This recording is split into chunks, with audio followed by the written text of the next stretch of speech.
California, coastal city of Oceanside, California, and with it a points championship on the line for many of the teams as clear skies and warm temperatures greeted all the race teams, and the Factory 1 and 2 classes jumped right into it, both with a points championship on the line and one final chance to add a win to their season. And in the Factory 1 class, it was Green Goes and Compute This, part of a 4-boat Factory 1 lineup, who had separated themselves and were going for the win. And at the finish line, it would be Green Goes who would just barely hold off Compute This for the victory, their 3rd win of the season, but it would be Compute This who would win the points championship. We got them on that last turn, and we were able to win this race by about 3 feet to 10 feet, and I got to tell you, this Warlock is an awesome boat. Factory 2 class competition was tight early on as 4 of the 6 boats in the lineup were all within striking distance of the lead. And with that early lead, F217 Dick Simon Marine was in search of its first ever Factory 2 points championship. And the Cigarette F269, Sean Stinson and Joe Bacca aboard. They were in the hunt early on, but then had some drive problems that forced them out of the race, so a lot of frustration from the F269 entry. And capturing the victory in the end, F205 Twister, Dwayne Mousy, his 2 son-in-laws, Chris Dauberton and Bill Ray, their first Factory 2 win of their careers. Well, we're getting the boat dialed in, and more importantly, we're getting dialed in. And it's a great way to finish the year. We're real happy. The bigger catamarans and V-bottoms took off for one final time for the 2000 season as all the rooster tails went flying as the green flag was raised. And in the Factory 3 class, it was F307 SeaberTech Eliminator. They were the leaders early on, part of a 2-boat lineup. F353 Rellies Racing, they ran second to SeaberTech early on. The brother-in-law team were still in search of their first victory ever in the very tough Factory 3 class. But in the end, it would be SeaberTech Eliminator, Bob Leach, Brett Sieber, who would capture the checkered flag and the points championship to go along with the divisional high points title. Factory 4 had a pair of boats in the lineup for the final race of the season, and it was the Pure Power boat of Dave Thomas and Tom Stagliano who took the lead as they went for their 2nd win of the season. Dennis McCarthy and Joe Black in their 2nd Pacific Offshore race of the season would try to hang with Pure Power, but would finish up in 2nd place and capturing their 2nd checkered flag. F469 Pure Power, Dave Thomas, Tom Stagliano, they would close out the 2000 season with a victory. Pure Power provided us the ability to do it, and Ricky Ford, can't thank either one of them enough. It was a lot of fun. Outlaw A had a pair of boats in the lineup, and A40 IMCO would go for their 4th consecutive victory of the season. A5 Stellings, the points leaders, they would run 2nd behind A40 Team IMCO aboard their 32-foot Cougar as they would finish up in 2nd place. And celebrating for the 4th time in a row, A40 IMCO, 4 consecutive wins to close out the season, but it wouldn't be enough as they would finish up in 2nd place behind A5 Stellings for the High Points Championship. To compete in offshore competition, you need the best equipment. With more on that, here's Bob Teague with this edition of the Teague Custom Marine Performance Tips. Hi, this is Bob Teague at Teague Custom Marine in Valencia, California, with this edition of Teague's Performance Tips. If you're into high performance, we've got some great specials on some hard-to-come-by name-brand items. Teague Custom Marine is a master distributor for World Products Incorporated, makers of the Merlin heads and blocks. Shown here is a 345cc rectangular port bare casting. We have special prices on this and all of the Merlin heads, and they're also available from bare castings all the way to fully race prep to your specifications. Teague Custom Marine has a huge inventory of World Products Merlin blocks, available for immediate delivery at special prices. Shown here is the original race block with displayed billet main caps and the new, very popular Merlin 2 block.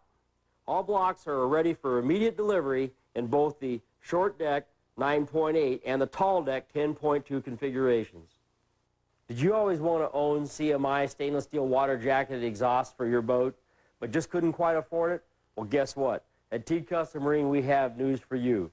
On special is the new Cool Collar stainless steel water jacketed satin bottom polished top elbow top exhaust system complete with Mercury Bravo tails for $24.95. We also have this system with an optional stainless steel distribution kit for water, and at Teague Custom Marine we keep a complete line of all polished stainless steel CMI headers at special prices for for immediate delivery. So if you'd like to take advantage of these great specials, or for any of your high-performance boating needs, give us a call at 661-295-7000. Teague Custom Marine, the one-stop shop for all your high-performance boating needs. The Super V class had 2 boats in the lineup, and Team Woody would be up front trying to rebound from their prior race in Pittsburgh, California, where they broke down with the lead, but it wouldn't be the same here from Oceanside as they would run out in front. Sitco Superguard, Dave Rankin and company, they would run second behind Team Woody as they would try to win their 3rd race of the season. Team Woody would capture the checkered flag as they would also win the Super V Points Championship for the 2000 season. Dave and I are friendly competitors, and I have a lot of respect for him, and it was my day and it wasn't his day, and well, the last race it was his day, so. The Super Cat class had a 3-boat lineup, and it would be the side-by-side racing of Super Cat 80 Honker Cut Marine and Super Cat 40 Kid Stuff that would be the highlight of the Oceanside race, as both of these teams went at one another for the entire race. And in the last lap of the race, Kid Stuff with Kobe Klein and newcomer Ricky Ford, who ran the Super Cat 69 Ragamuffin before selling it, they would team up and they would take a slight lead over Honker Cut Marine, and they would do a nice job of beating Honker Cut Marine to the final turn, and it would be the Super Cat 40 Kid Stuff, Kobe Klein, Ricky Ford, teaming up for the first time this season. They would hold off Super Cat 80 Honker Cut Marine for the team's 2nd victory of the season, but it would be Honker Cut Marine who would have enough points to capture the high points title.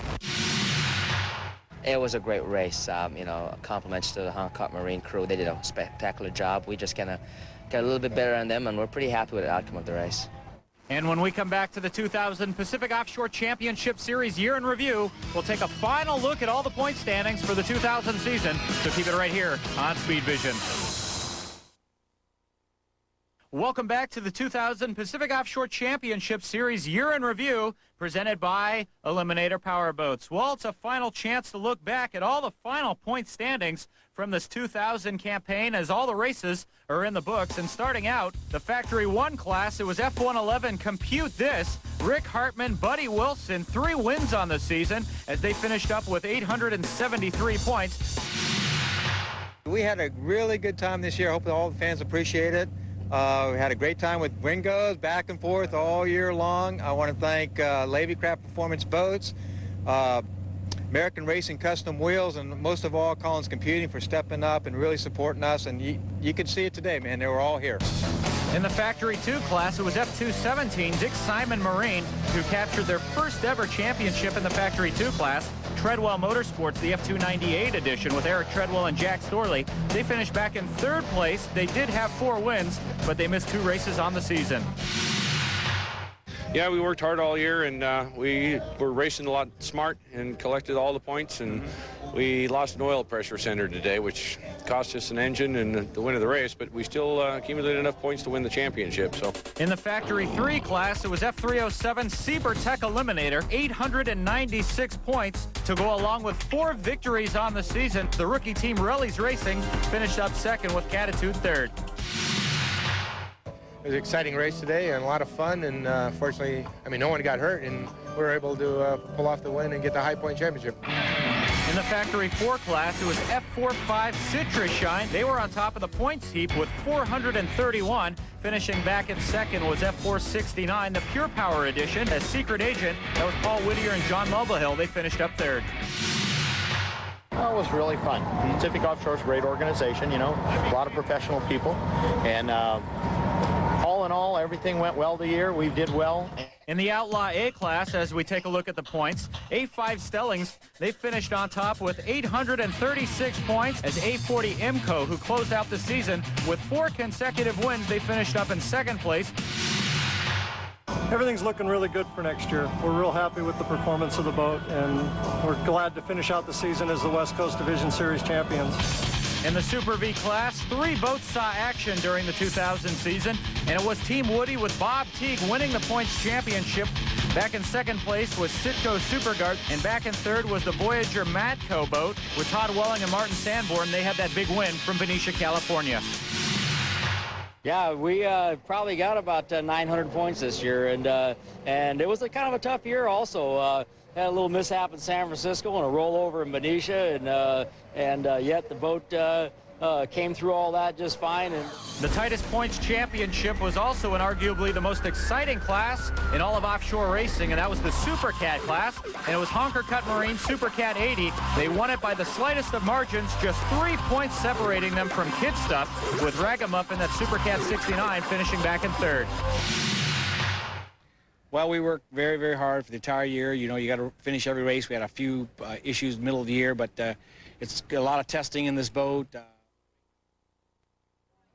Welcome back to the 2000 Pacific Offshore Championship Series Year in Review, presented by Eliminator Powerboats. Well, the race season has ended and plans are underway for an even better year in the year 2001. So with that in mind, here's a special edition of the APBA Competition Offshore Action Rewind, presented by Ettore Products and the Street Free Squeegee. First up on the 2001 Pacific Offshore Championship Series Tour will be the race from the Southern California seaside town of Oceanside on March the 31st and April the 1st.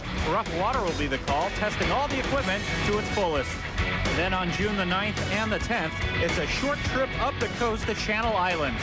Just 6 miles to the south of the infamous Ventura course, Channel Islands won't allow the teams a moment to relax. On July the 28th and the 29th, the first of 2 all-out engine streaming contests will be from Benicia, California. Located on the mouth of the Sacramento Delta, the trick will be to keep the engines from grenading while keeping the lead. Then on August the 18th and the 19th, it's a return to Surf City, USA, and that's Huntington Beach. So tighten up the kidney belt because you might get fooled by the fun in the sun. Our 5th race of the season will be from Pittsburgh, California on September the 8th and the 9th. Combine all-out racing with the best of Northern California seafood, and you have the makings of a fantastic weekend of powerboating. The 6th and final race of the Pacific Offshore Championship Series will be from Ventura, California on October the 6th and the 7th. Like races of the past, Ventura will once again serve up conditions sure to test both the teams and the equipment.